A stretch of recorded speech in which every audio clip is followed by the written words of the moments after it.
entrance like that. Oh, I see. I'd like to call the meeting to order. Welcome all those in attendance and all those watching at home. A couple of announcements. I'm Neil Nicholson. I'm the acting mayor tonight. Mayor Richard Stewart is in Prince George attending the BC Mayor's Caucus. For those of you who are unclear on the role of the acting mayor, the appropriate form of address is your temporary worship.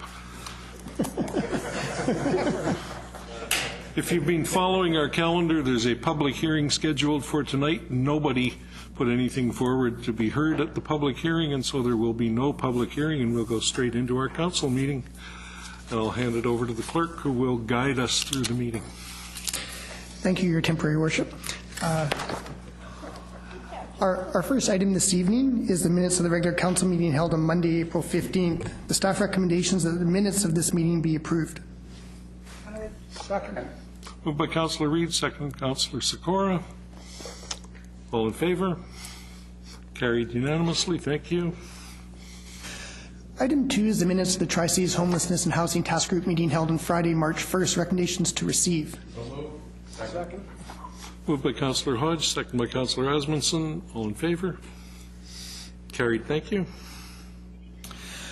Item 3 is the minutes of the Universal Accessibility Advisory Committee meeting of Tuesday, April 2nd. Recommendation to receive. Moved by Councillor Asmundson, second by Councillor Hodge. All in favor? Carried. Thank you. Item 4 is the minutes of the Arts and Culture Advisory Committee meeting of Thursday, April 11th. Recommendation to receive. Second. Moved by Councillor Hodge, seconded by Councillor Asmundson. All in favor? Carried. Thank you. Item 5 is our first staff report. This is a preliminary report on application for zoning amendment bylaw number 4396 for a proposed subdivision at 1435, 1445, and 1455 Dayton Street. Staff recommendations that council give first reading to save Coquitlam zoning amendment bylaw number 4396 and refer bylaw number 4396 to public hearing. Moved by Councillor Hodge, seconded by Councillor Sikora. Seeing no speakers, all in favor? Carried. Thank you. Item 6 is a preliminary report on application for zoning amendment bylaw number 4392. This is for a proposed subdivision at 1139 Charland Avenue. The recommendation from staff is that council give first reading to save Coquitlam zoning amendment bylaw number 4392 and refer bylaw number 4392 to public hearing. So moved. Second, moved by Councillor O'Neill, seconded by Me. Councillor Hodge. Thank you. Councillor Asmundson. Well, thank you very much. Through to Mr. McIntyre, staff. They're talking about splitting this into two lots with carriage houses on the back and accessing off the laneway. Now, part of the Austin Heights plan talks about increased development. What is the future of that laneway for the amount of traffic that could be? Because we will not having access maybe off the front, off the back. And I have concerns about that laneway, the future development off Austin Street, and how that will impact the egress in and out of there. Has staff noted that and been looking at that? McIntyre. Yes, thank you, Mr. Chair, and good evening. No, a good question, and I would suggest if you turn to attachment 4 to the report, that shows the street network and laneways and lot layout in the area. I think as also noted in the report itself, that existing lane that comes in off of, I think it's off Marmot. Basically, it's a dead end, a lengthy dead end lane right now. The plan would be to, as development happens along there, a couple of things. First, to get additional widening on both sides of that lane that's parallel to Austin, to widen out to a higher standard because it's then a primary access lane. And then secondly, at the east end there, where quite coincidentally the current lane sort of dead ends, and it aligns with Gainsbury intersection with Austin. So somewhere in that vicinity there, the thought had been for the lane to turn back out to Austin, so to complete a second access. I saw that in the report, and I think that's a good idea. My thing was just about, and you doing here, is the 1 meter on that side and the other side enough for the movement with increased density on the Austin side and possibly of traffic movement in and out, good access in. Because I see that us will probably have the development moving closer to the street. There won't be that street parking in front. It'll be back off the lane. So that's just my concern, is making sure that lane is functioning almost as a roadway more than a laneway back there because of the traffic volume there. That's why I just like to make sure that we really look into that. And again, that's the intention behind the widening that would be sought on both sides of the lane, both the north and south sides of the lane, to allow for that wider lane standard to accommodate that higher traffic volume when it is a primary access lane. Thank you. Thank you, Councillor Sikora. Thank you very much. If I read this correctly, what they want is a duplex, and then they want 2 single families, residential lots, plus 2 carriage houses. Am I correct? McIntyre? Yes, thank you, Mr. Chair. It's true they're applying for the RT1 zone. That's our standard duplex zone. But in this instance here, and what the RT1 zone allows, the neighborhood attached residential area, you can actually take a wider lot and subdivide it down to 2 narrow single-family lots. So it would not be duplexes on the new lots. It would be single-family dwellings on the fronts of those lots. That's what's proposed. And then there would be a carriage house, 2 carriage houses at the rear on the lane. So on each lot, then there'd be a new single-family dwelling and a new carriage house. So there'd be smaller lots with a single-family dwelling in the front and a carriage home at the back. Over the garage. That's correct. And that's two houses. Two units, two dwelling units on the lot. Tell me, how big are the houses in the front? I don't have that information in hand right now, and actually that question came to my mind last week when I was reviewing the report. Staff handling the file have had discussions with the applicant, but they don't have a design in hand. My advice back through the staff to the applicant would be, by the time you have a public hearing, you might want to have some information about that. We don't have that now, though. Yeah, so it's not coming aboard for development, it's going to public hearing? Yeah. I will support it for public hearing, but it's certainly, I hope it's not one of those monster houses with a carriage home at the back. Okay? Thank you. Thank you, Councillor O'Neill. I just turned my light on. Well, it was nice to see you anyway. Seeing no further speakers, all in favor? Carried, thank you.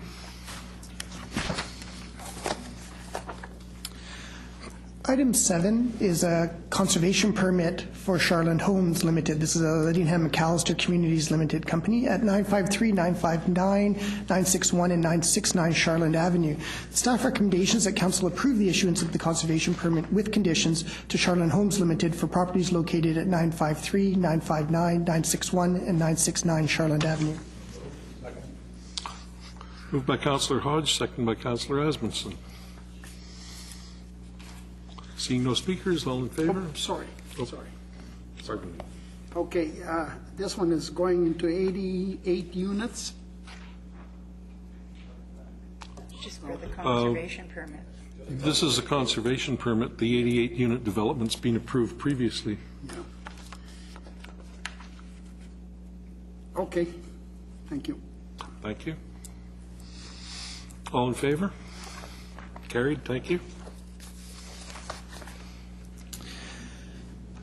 Item 8 pertains to the Coquitlam Evergreen Line Public Art Task Force. The 3-part recommendation from staff is that Council approve the formation of Coquitlam Evergreen Line Public Art Task Force based upon the terms of reference as outlined in the report, that 2 council members be appointed at a later date to the chair and vice chair positions of this task force, and that $50,000 from the Community Capital Fund be allocated to support this task force, noting that the city will be making a request of the province. So moved. Moved by Councillor O'Neill, seconded by Councillor Reid. Councillor Reid. It said appoint 2 council members. You said at a later date. So you've added that in there, have you? I think that was just my way of noting that it won't happen right now, that we will do it as part of our normal process to appoint council members.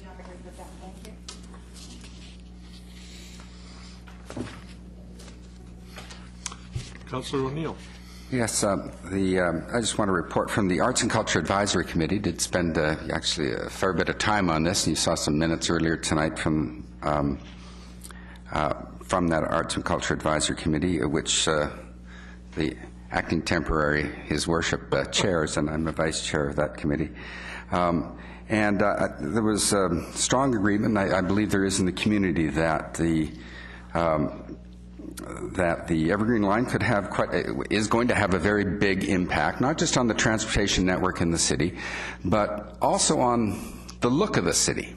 I mean, when the SkyTrain is above ground, it's quite an imposing structure and can have quite a strong impact on the city. So very pleased to see that the provincial government is setting aside $75,000 per station for the production installation of public art at the Evergreen line stations in Coquitlam.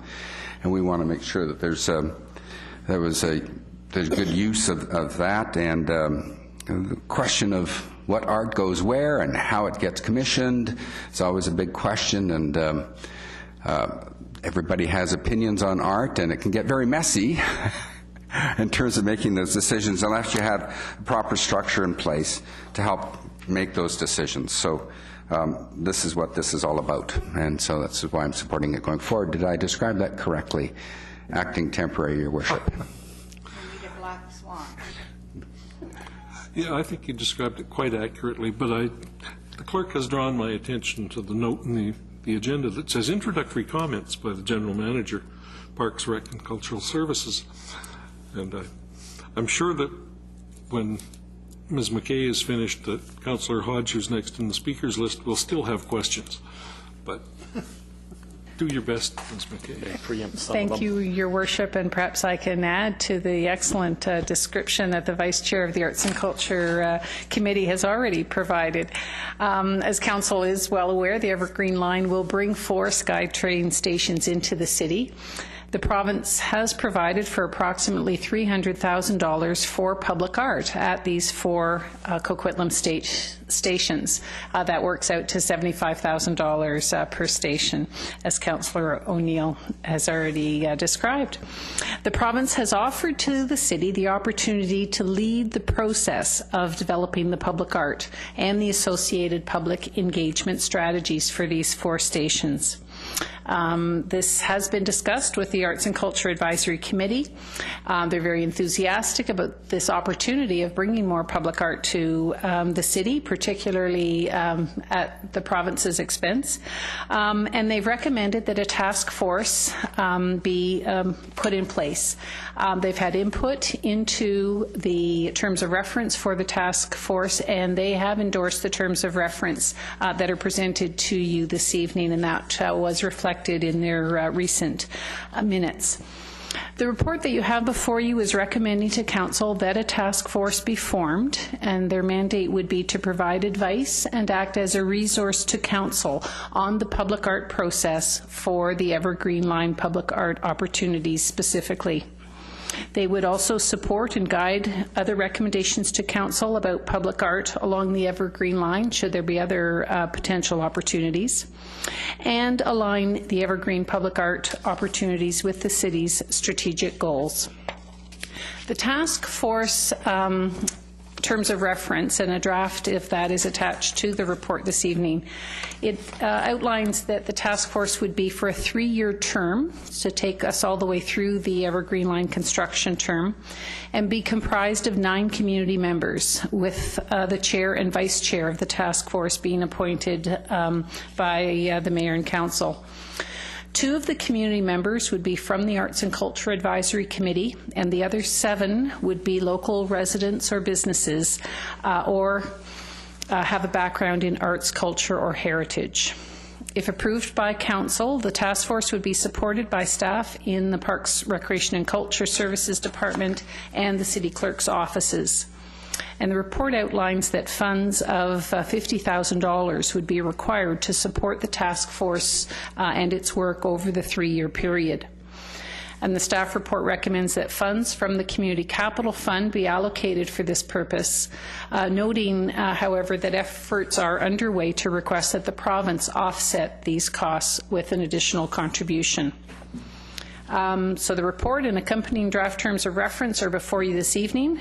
Staff are available to respond to any questions that you might have, and we have Nick Nadja, our Community Services Manager, in attendance, and he specifically was working with the Arts and Culture Committee members and other staff to bring this item to you this evening. Thank you, Ms. McKay. Councillor Hodge. I think it's a great initiative. I think it makes sense. So I certainly support the first two recommendations. But my questions are about the third recommendation, which is that we allocate $50,000 from the Community Capital Fund. And I realize that's spread over 3 years. And I'm just wondering, what is that for? Is that for staff support, or what is the $13,000 a year for? I'll ask Nick to respond to that question specifically. Thank you. So that's a good question. And what we're trying to do is figure out how best to move this project forward in a responsible way. And so what we came up with was learning from our experience with the public art project being held at the library.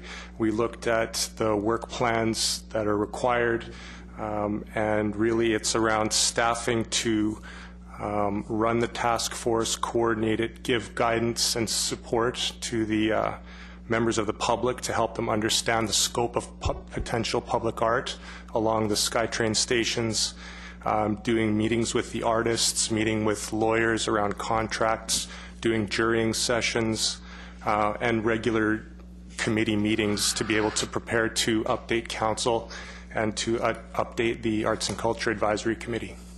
So how would that differ from regular staff time? We have a number of task force and committees, whether it's the the Sports Council or the Arts Advisory Council, and those are funded from the city. So I'm a little concerned about going to the Community Capital Fund.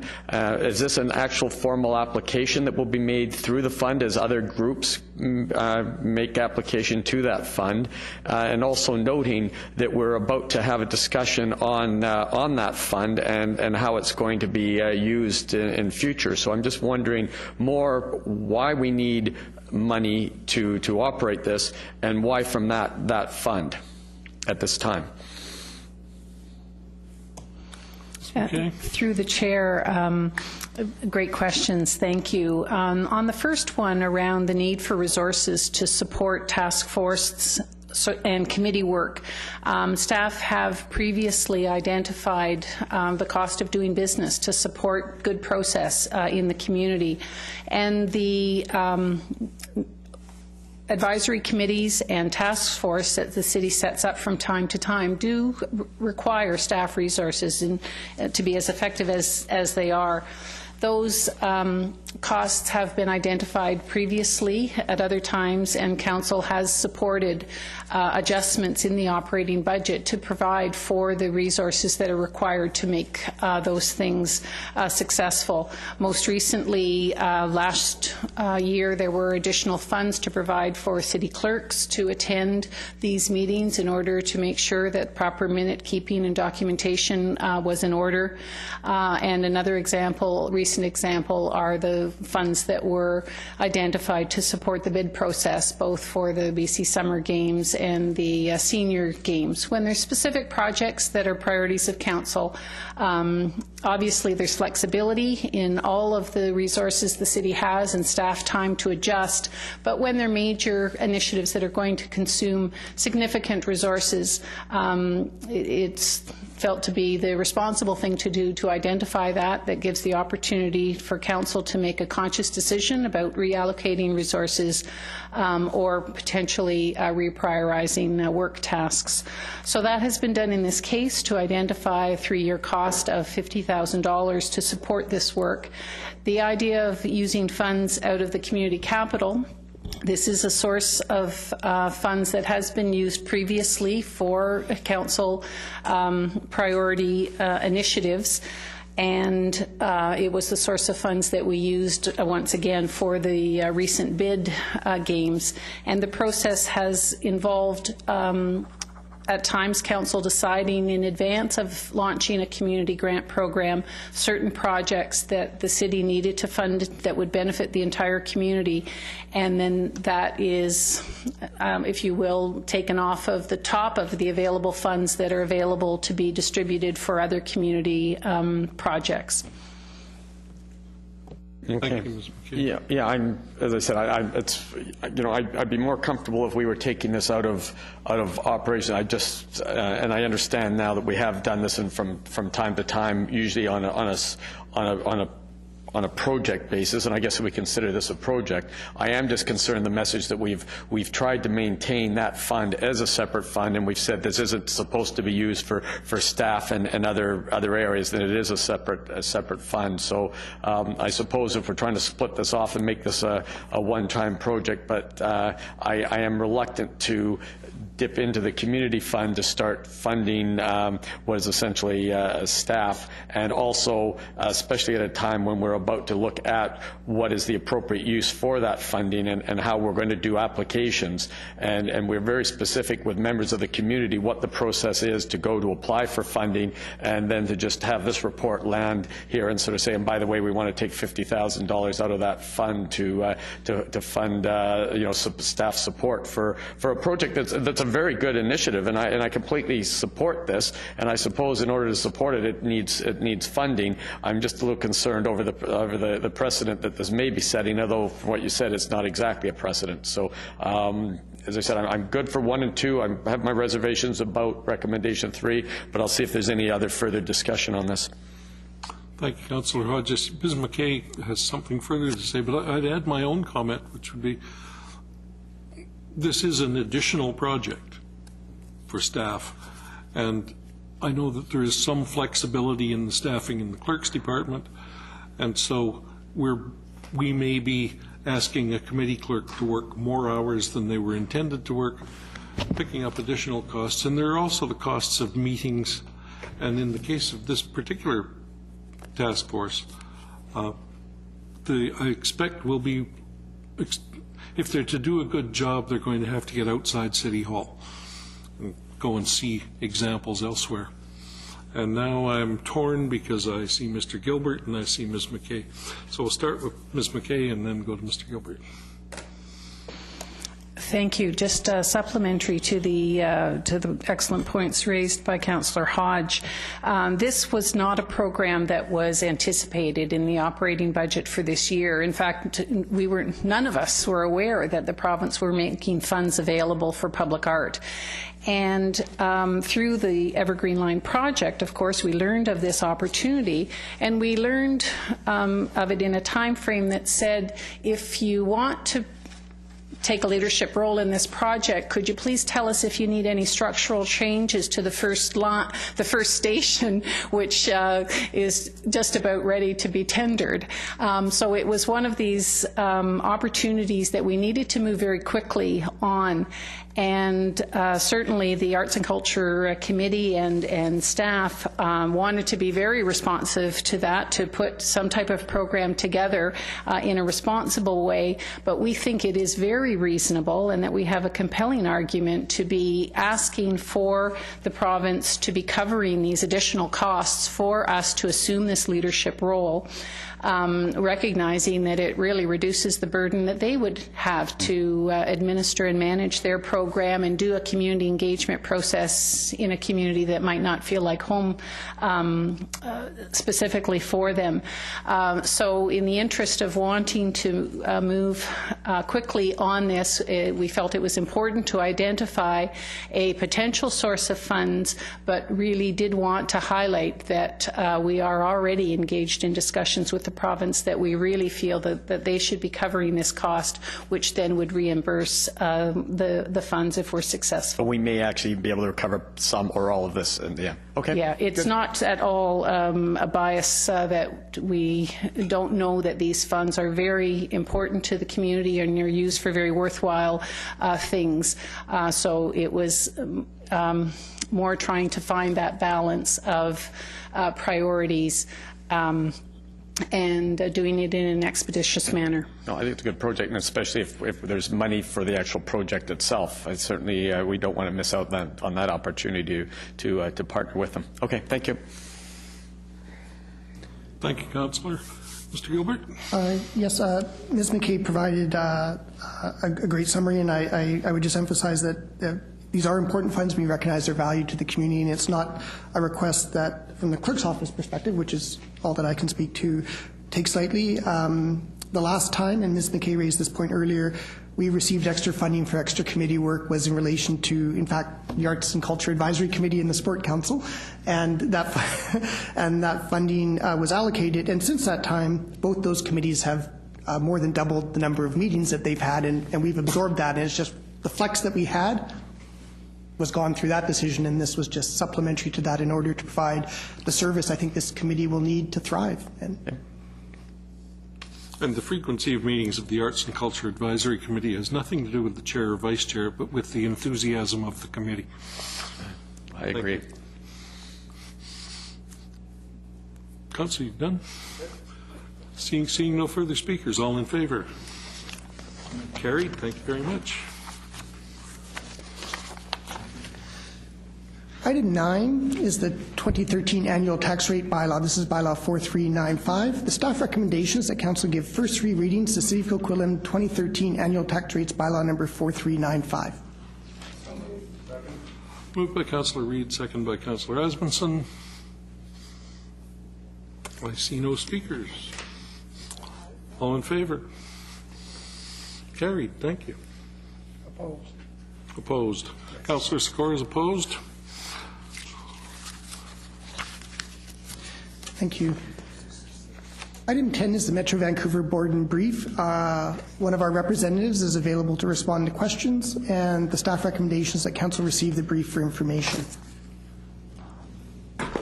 We have a motion. Moved by Councillor O'Neill. Councillor Hodge. Any discussion? All in favour? Oh, pardon me. Of course he. I have a Councillor Asmundson. Well, thank you. And it's just under the first one on the thing, the new federal gas tax agreement for Metro Vancouver. And it says they want the authority to spend the money to Metro Vancouver as they see fit. The money presently goes to TransLink, into TransLink's budget, and so does that mean they'll be taking funding away that is presently going as gas tax and being used for our water treatment plants, our sewer upgrades, or are they talking about wanting the money to be spent on operations? I don't fully understand. They're asking for control over how they spend the money. Good answer. Would you? Thank you. Okay. We had a meeting after, not last Friday, but the one before. I don't know if everyone was invited to it. I think probably most of the councils were. That could make it. So no, not Council of Councils. It was a meeting after the board meeting on the Friday. We immediately adjourned over to the hotel next door for a room with UBCM to discuss the gas tax and all the foibles that are coming with it. The gas tax, of course, has a small portion of it that can be used, that each community can get and use for different purposes. And the rest of it, Metro sends their share to TransLink. But when they did this, like many years ago, Metro had control of where the funds were going. Right now, Metro has no control, and it's something like 700 million plus that's going over there. Million. And there's no control by Metro Board. And so the meeting was about, we do not want to give up all our gas tax funds and not have any modicum of control whatsoever. And that's where it stands right now, and we are hoping that they will take a look at the governance issue at TransLink, and that's where we stand. And that's as of 10 days ago. Thank you. So it's more about a power play on trying to get control of TransLink. It's more about the governance issue that just simply isn't working for anyone. Yeah, but it exacerbates the issue of funding for TransLink. The other question comes under the waste to energy procurement. And way I read this, does that mean it is only sites that Metro Vancouver would own 100%? So anything private operators like the Gold River or whatever wouldn't be considered by Metro unless they own the whole thing? That is not true. There has been a lot of discussion about that, and it's preferable to own our own sites. But with some of the procurement policies that they're using, partnerships will be looked at. And there hasn't been anything further on that unless Councillor Nicholson knows, because he sits directly on that committee. No, there is nothing further on that. I did, however, want to add something on the gas tax issue, because I think one of the significant questions also, if we had simply, if we'd gone back and said, give us the same old deal on the gas tax, it would have gone to TransLink with us having nothing to say about it, but beyond that, it would have been limited in the forms of expenditure that it can be used on in a way that has applied here for the last term of the gas tax agreement, but not in any other region of Canada. So we were limited to spending it on capital, and as I understand it, occasionally found ourselves buying buses that we couldn't afford to operate. Yeah. They were sitting in garages. We can't afford to operate them, but we have lots of new buses. So it's all about the governance of TransLink, and that Metro has some power to go with our money. Yep. Just one clarification. The report wasn't very clear as to what it was talking about. No, that's both of them. Yep. Thank you. You're welcome. Thank you.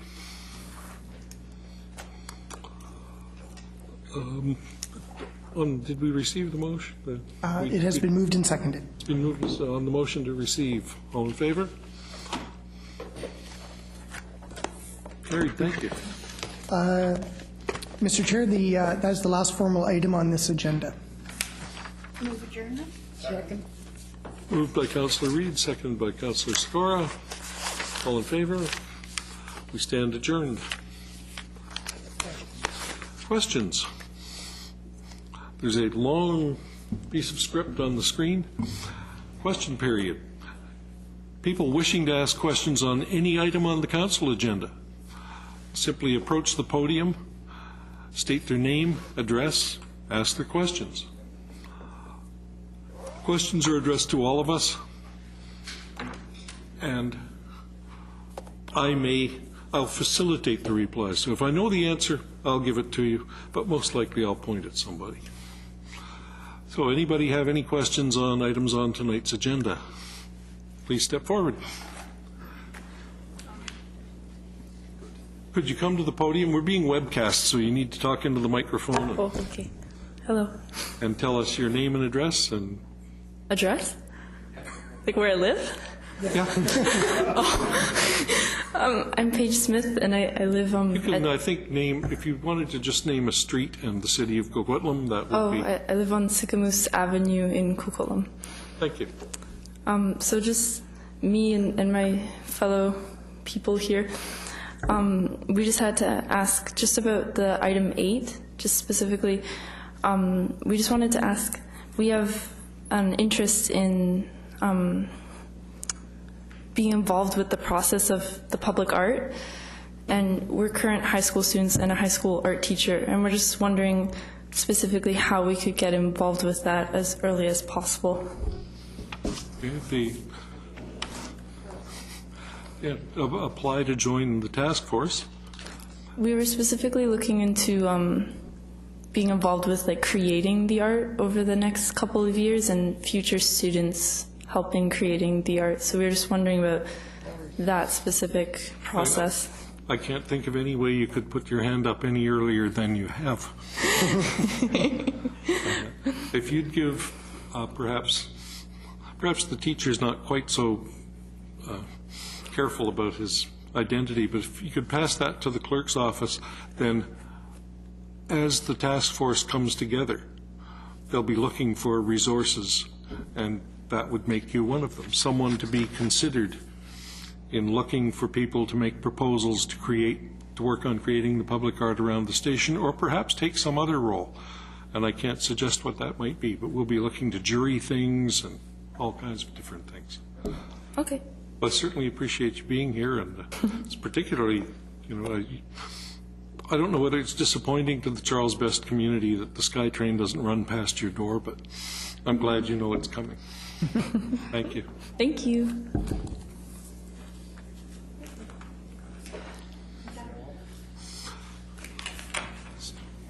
Any further questions? Thank you very much for coming tonight. And